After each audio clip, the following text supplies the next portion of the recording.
Hi hello ನಮಸ್ಕಾರ. ಇದು ಸ್ಪರ್ಧಾ ಕರ್ನಾಡು ಯೂಟ್ಯೂಬ್ ಚಾನಲ್. ಸ್ನೇಹಿತರೆ, ಇದು ಜನವರಿ 12, 2025 ಪ್ರಚಲಿತ ಘಟನೆಗಳು. ಬನ್ನಿ ಸ್ನೇಹಿತರೆ, ಮೊದಲನೇ ಪ್ರಶ್ನೆಯತ್ತ ಸಾಗೋಣ. ಮೊದಲನೇ ಪ್ರಶ್ನೆ: ಇತ್ತೀಚೆಗೆ ಯಾವ ರಾಜ್ಯವು ರಾಜ್ಯ ಸಾರ್ವಜನಿಕ ಆಡಳಿತ ಸಂಸ್ಥೆಯ ಹೆಸರನ್ನು ಡಾಕ್ಟರ್ ಮನಮೋಹನ್ ಸಿಂಗ್ ಅವರ ಹೆಸರಿಗೆ ಬದಲಾಯಿಸಲು ಅನುಮೋದನೆ ನೀಡಿದೆ?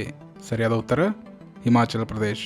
ಮುಂದಿನ ಪ್ರಶ್ನೆ: ಸೈನ್ಯ, ಪೊಲೀಸ್ ಮತ್ತು ಅರೆ ಸೈನಿಕ ಪಡೆಗಳಲ್ಲಿ ನೇಮಕಾತಿಗಾಗಿ ಯುವಕರನ್ನು ಸಿದ್ಧಪಡಿಸಲು ಯಾವ ರಾಜ್ಯ ಸರ್ಕಾರ ಪಾರ್ಥ್ ಯೋಜನೆಯನ್ನು ಪ್ರಾರಂಭಿಸಿದೆ?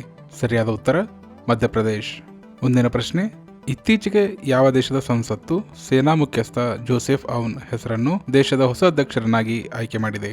ಸರಿಯಾದ ಉತ್ತರ ಲೆಬನಾನ್. ಮುಂದಿನ ಪ್ರಶ್ನೆ: ಏಷ್ಯಾದ ಅತಿದೊಡ್ಡ ವಾಯು ಪ್ರದರ್ಶನವಾದ ಏರೋ ಇಂಡಿಯಾ 2025 ಫೆಬ್ರವರಿ 10ರಿಂದ 14ರವರೆಗೆ ಎಲ್ಲಿ ನಡೆಯಲಿದೆ? ಸರಿಯಾದ ಉತ್ತರ ಬೆಂಗಳೂರು. ಮುಂದಿನ ಪ್ರಶ್ನೆ: ಇತ್ತೀಚೆಗೆ ಕುಂಭವಾಣಿ ಚಾನೆಲ್ ಅನ್ನು ಯಾರು ಉದ್ಘಾಟಿಸಿದ್ದಾರೆ? ಸರಿಯಾದ ಉತ್ತರ ಮುಖ್ಯಮಂತ್ರಿ ಯೋಗಿ ಆದಿತ್ಯನಾಥ್. ಸ್ನೇಹಿತರೆ, ಮುಂದಿನ ಪ್ರಶ್ನೆ ನೋಡೋಣ. ಇತ್ತೀಚೆಗೆ ಪ್ರವಾಸಿ ಭಾರತೀಯ ಸಮ್ಮಾನ್ ಪ್ರಶಸ್ತಿ 2025ವನ್ನು ಯಾರಿಗೆ ನೀಡಲಾಗಿದೆ? ಸರಿಯಾದ ಉತ್ತರ ಸೈಯದ್ ಅನ್ವರ್ ಖುರ್ಷೀದ್. ಮುಂದಿನ ಪ್ರಶ್ನೆ: ಹೆನ್ಲಿ ಪಾಸ್ಪೋರ್ಟ್ ಸೂಚ್ಯಂಕ 2025ರಲ್ಲಿ ಸೇರಿಸಲಾದ 195 ದೇಶಗಳಲ್ಲಿ ಯಾವ ದೇಶವು ಮೊದಲ ಸ್ಥಾನದಲ್ಲಿದೆ? ಸರಿಯಾದ ಉತ್ತರ ಸಿಂಗಾಪುರ್. ಮುಂದಿನ ಪ್ರಶ್ನೆ: ಭಾರತದ ಮೊದಲ ಕೇಬಲ್ ಆಧಾರಿತ ರೈಲು ಸೇತುವೆಯನ್ನು ಎಲ್ಲಿ ಪೂರ್ಣಗೊಳಿಸಲಾಗಿದೆ? ಸರಿಯಾದ ಉತ್ತರ ಜಮ್ಮು ಕಾಶ್ಮೀರ್. ಮುಂದಿನ ಪ್ರಶ್ನೆ: ದೇಶದ ಮೊದಲ ಗ್ರೀನ್ ಹೈಡ್ರೋಜನ್ ಹಬ್ ಯೋಜನೆಗೆ ಪ್ರಧಾನಿ ನರೇಂದ್ರ ಮೋದಿ ಎಲ್ಲಿ ಅಡಿಪಾಯ ಹಾಕಿದ್ದಾರೆ? ಸರಿಯಾದ ಉತ್ತರ ವಿಶಾಖಪಟ್ಟಣಂ. ಮುಂದಿನ ಪ್ರಶ್ನೆ: ಥರ್ಡ್ ಐ ಏಷ್ಯನ್ ಚಲನಚಿತ್ರೋತ್ಸವದಲ್ಲಿ ಯಾವ ದೇಶದ ದಿ ಬ್ಲ್ಯಾಕ್ ಡಾಗ್ ಚಲನಚಿತ್ರವನ್ನು ಪ್ರದರ್ಶಿಸಲಾಗುತ್ತದೆ? ಸರಿಯಾದ ಉತ್ತರ ಚೀನಾ.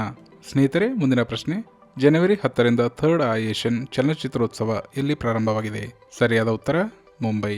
ಮುಂದಿನ ಪ್ರಶ್ನೆ: ಇತ್ತೀಚೆಗೆ ಯಾವ ರಾಜ್ಯದ ಮುಖ್ಯಮಂತ್ರಿ ಎನ್ ರಂಗಸ್ವಾಮಿ ಬಂಧಿತ ಮೀನುಗಾರರ ಬಿಡುಗಡೆಯನ್ನು ಖಚಿತಪಡಿಸಿಕೊಳ್ಳಲು ಸೂಕ್ತ ಕ್ರಮಗಳನ್ನು ತೆಗೆದುಕೊಳ್ಳುವಂತೆ ವಿದೇಶಾಂಗ ಸಚಿವರನ್ನು ಒತ್ತಾಯಿಸಿದ್ದಾರೆ? ಸರಿಯಾದ ಉತ್ತರ ಪುದುಚೇರಿ. ಮುಂದಿನ ಪ್ರಶ್ನೆ: ಸ್ಕಾರ್ಪಿನ್ ವರ್ಗದ ಜಲಾಂತರ್ಗಾಮಿ ವಾಕ್ಷಿರ್ ಅನ್ನು ಯಾವ ನಗರದಲ್ಲಿ ನೌಕಾ ಡಾಕ್ ಯಾರ್ಡ್ ನಿಯೋಜಿಸಲಾಗುವುದು? ಸರಿಯಾದ ಉತ್ತರ ಮುಂಬೈ. ಮುಂದಿನ ಪ್ರಶ್ನೆ: ಜನವರಿ 10ರಂದು ಮಹಿಳಾ ಮತ್ತು ಮಕ್ಕಳ ಅಭಿವೃದ್ಧಿ ಸಚಿವಾಲಯವು 3 ದಿನಗಳ ಚಿಂತನಾ ಶಿಬಿರವನ್ನು ಎಲ್ಲಿ ಉದ್ಘಾಟಿಸಿತು? ಸರಿಯಾದ ಉತ್ತರ ಉದಯಪುರ್. ಬನ್ನಿ ಸ್ನೇಹಿತರೆ, ಇಂದಿನ ಕೊನೆಯ ಪ್ರಶ್ನೆ ನೋಡೋಣ. ಅಕ್ರಮ ವಲಸೆಯನ್ನು ತಡೆಯಲು ಇತ್ತೀಚೆಗೆ ವಿಶ್ವದ ಮೊದಲ ನಿಷೇಧವನ್ನು ವಿಧಿಸಿದ ದೇಶ ಯಾವುದು? ಸರಿಯಾದ ಉತ್ತರ ಬ್ರಿಟನ್. ಸ್ನೇಹಿತರೆ, ಇದು ಜನವರಿ 12, 2025 ಪ್ರಮುಖ ವಿದ್ಯಮಾನಗಳು.